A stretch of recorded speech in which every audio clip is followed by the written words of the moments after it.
It's still recruiting season, and we have some decommitments to discuss. Locked On presents The Portal, the daily podcast covering college football recruiting and everything NIL. Part of the Locked On Podcast Network. Your team every day. Welcome back into the Portal Podcast, where you get your daily recruiting, NIL, and transfer portal scoop.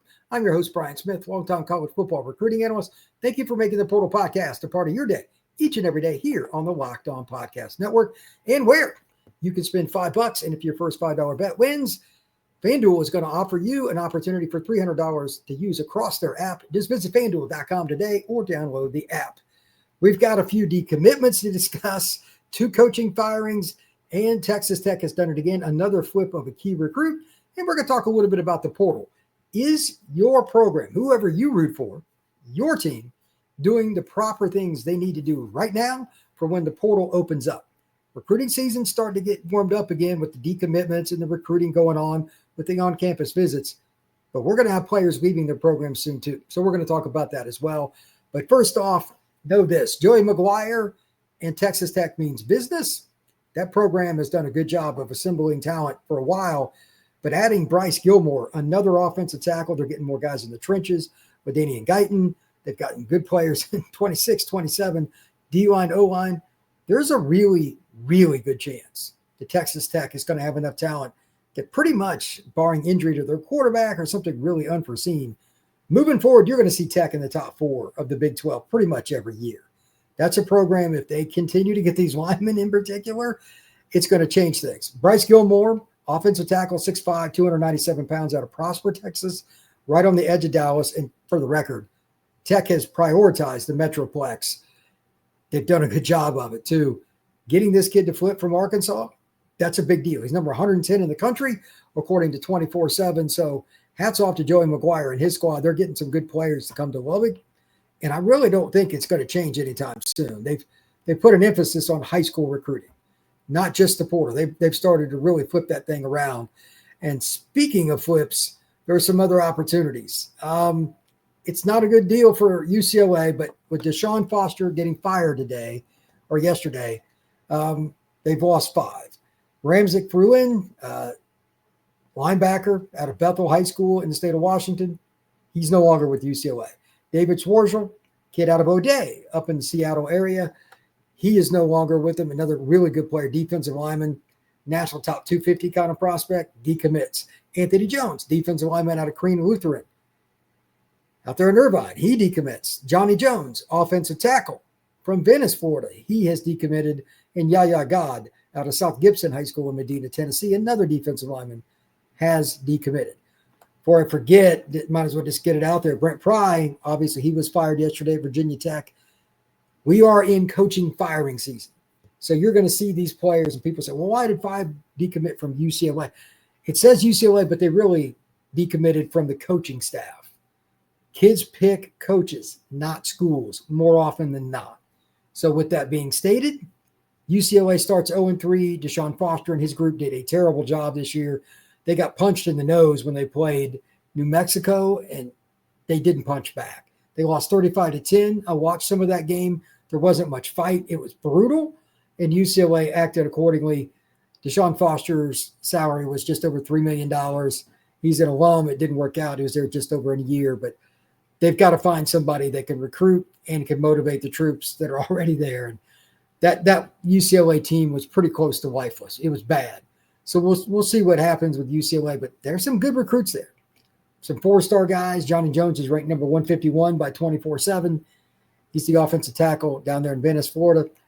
We'll see where they go, but it is officially recruiting season and especially flip season with all these campus visits.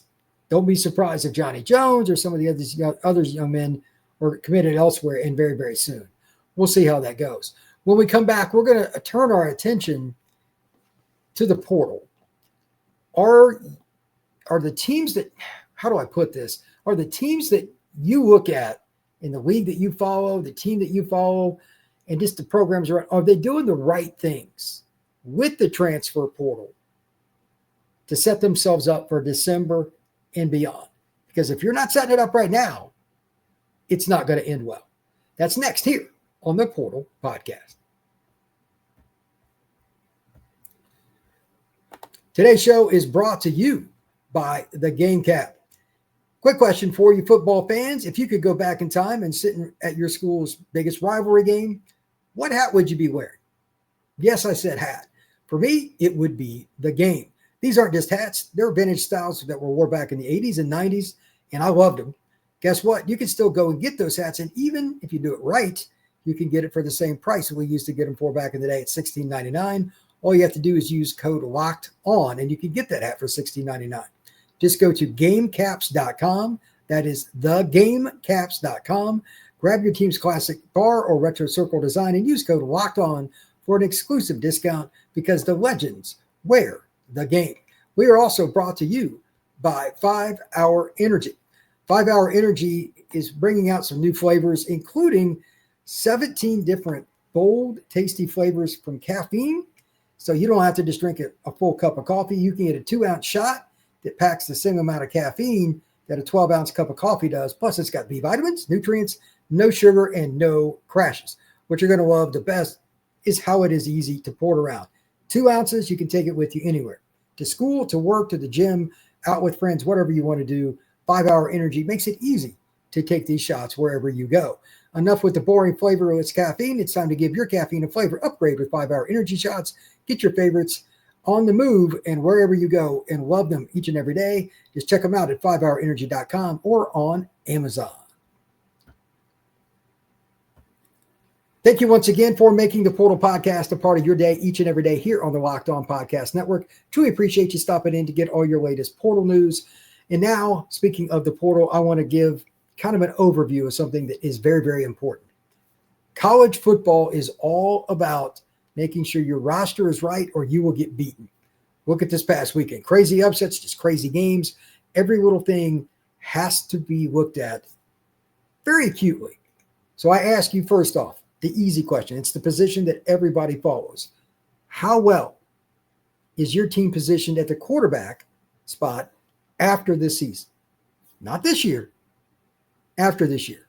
Do you have somebody waiting in the wings that you trust, that you believe in, that you think can hit the ground running next spring if you're losing somebody? And if you do have another quarterback that's coming back, is he going to leave? What's the situation? What do you think? Because if you've got a guy that's good and he's going to return next year, there's a lot of moving parts. And I'm just using that as a barometer because that same line of questioning can be used at every position. But just to put it in perspective, I'm going to run down some stats, some fun. We're going to have a little fun with this on some top quarterbacks around college football, give my perspective on them. Guys that threw it around, did some pretty good things coming out of high school. Some of them are unknown. Just show you how random it is. But if you don't win at quarterback, and again, I'm just using that position because everybody likes it, you're probably not going to win much on the gridiron. And even if you recruit well, it doesn't always work out.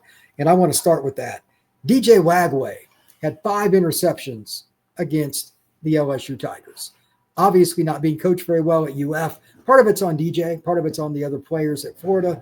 But a player that was a 5-star by most accounts, being that far down the list in terms of where he's at is incredible. And the deep ball, 1 out of 7, 14%, 41 yards, no touchdowns, 3 interceptions.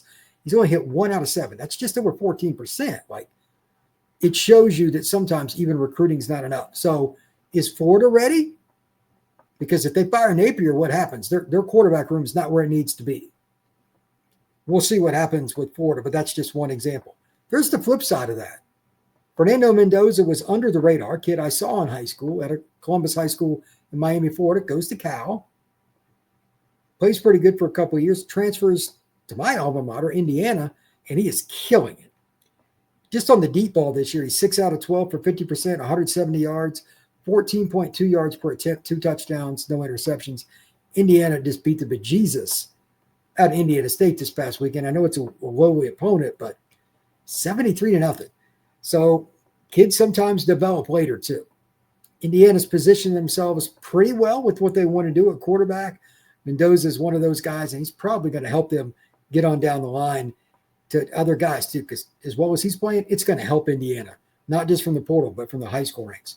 How about Dante Moore, the former five-star, goes to UCLA out of Detroit Martin Luther King, transfers to Oregon, sits out last year and learns. Now as a third-year player, he's doing really well. Deep ball, 62.5%, 178 yards, 22.3 yards per attempt, 3 scores, only 1 interception. That's pretty impressive. But on the other side, another five-star, Drew Auer. It just shows you again how volatile this is. Penn State, 2 out of 8, deep ball, 25%, 73 yards, 9.1, 2 touchdowns, no interceptions. They're just not throwing the ball very well down the field. So the volatility here. And when Drew leaves after this year, are you confident, if you're a Penn State fan, that this is going to go well? Are you? Are you really confident? I wouldn't be. He has played the vast majority of reps and nobody else really gets any. They're going to lose a lot of juniors and seniors after this year. Penn State better be ready, not just with a plan to replace, and by all means, Drew Auer is very important because he's the quarterback, but they better be ready to replace a few more. They're going to have to dip in the portal more. I know Penn State's done a tremendous job of recruiting and developing. They could have a major fall off if they do not. One more here, just to use an example of a team that's hitting it, but this is probably going to be all for John Mateer. He's going to head off to the NFL and give his chances there. Oklahoma's Mateer is 6 out of 12, 50% on the deep ball, 197 yards, 16.4 yards per attempt, 1 touchdown, no interceptions. Here's what I love. He only had one major offer out of high school. Goes to Washington State. He's from the Dallas Metroplex. Always wanted to go to OU. Ends up there. Now he transfers back to Oklahoma. Coach Arbuckle, who was with him at Washington State, takes his talents as a coach down there to Oklahoma, and they're doing great. I think Mateer's got a chance to win the Heisman.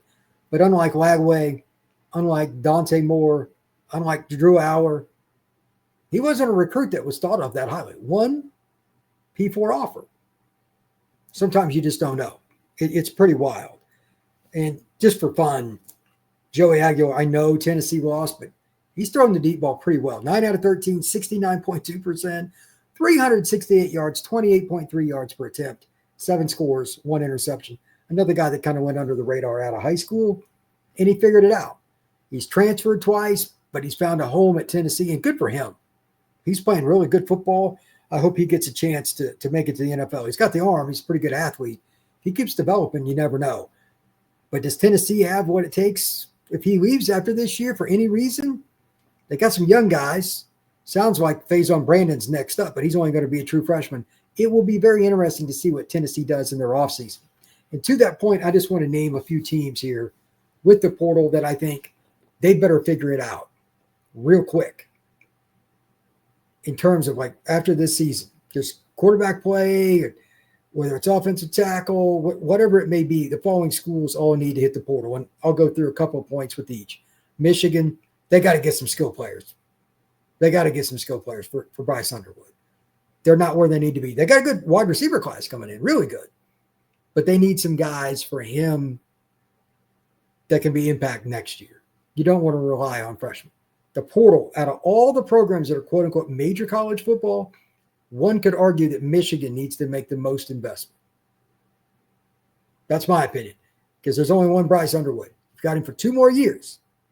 Are you going to supply him with the talent needed to win big? It starts this offseason for the Michigan Wolverines. The Notre Dame Fighting Irish, one of the rivals of the Michigan Wolverines. D-line needs help, especially D-tackle. They're going to have to overpay because they are nowhere near where they need to be. Obviously, they need to get a new defense coordinator. I think everybody knows that. But it starts at D-tackle, and they may have to get some playmakers. Again, at wide receiver, they're probably going to lose at least one of, if not both, of Jadarian Price and Jeremiah Love. Eli Raridan's going. Notre Dame's got concerns on both sides of the ball. Let's see who turns pro early. Maybe Billy Schrouth, who has another year of eligibility at left guard. Maybe he leaves. There's all kinds of possibilities. Lots of different things going on there. Now let's head down south. What about LSU? You're going to lose Nussmeier. He's been your guy for 2 years. Are they ready at that spot? They've got some good young talent, a couple of guys which I've seen play and been around, but I don't know. Maybe they don't want to do what everybody else is and taking portal guy. Maybe they're going to stay in-house. We'll see. But you're also going to lose some more skill guys again, and you're still pretty young on the offensive line. They could probably use an offensive tackle. D-line that they're recruiting at an elite level. It's incredible. But let's see if LSU, after this season, finds a replacement for Nuss, or maybe they don't. But O-line, something they need to address. With Weeks, Harold Perkins, they're probably gone. You need to find a way to replace some linebacker talent, among others. Alabama, are they really where they want to be at quarterback? I don't know, but they got young guys there. So that's the one thing they're probably not going to have to spend. Whether Ty Simpson comes back or not, they've got young QBs. Austin Mack, and don't forget about a certain elite player out of Duncanville, National Player of the Year that went there. They're good. Offensive line, though, you're going to lose Caden Proctor. He's going to leave for the draft. Probably going to lose Brailsford. Maybe the best center in the SEC. They have a lot of good players on offense that could go. Jeremy Bernard. On defense, you've got defensive linemen up front, including your nose guard, senior. Alabama is probably going to be an active team in the portal. A little more than normal, I would imagine, as well. Headed out west a little bit. This is just my opinion, but you could see a plethora of teams in the Big 12, especially because of the way that, Texas Tech is just spending a lot of money. If you're not spending, are you going to be able to get there? Are you really going to be able to get there and be a consistent contender in that week? We know BYU will spend. We know Texas Tech will. Baylor to a certain degree. Who else will? Will Kansas State up there? Like, Kansas State's going to have a coaching firing. Are they going to get there? Are they preparing? Like, I don't trust that staff at all right now, the way they've played. That's a dumpster fire in Manhattan, Kansas. It could be a problem. You also have Arizona and Arizona State. Got Fafita for maybe one more year. If you're Arizona, are you going to find a way to help him? They're pretty decent.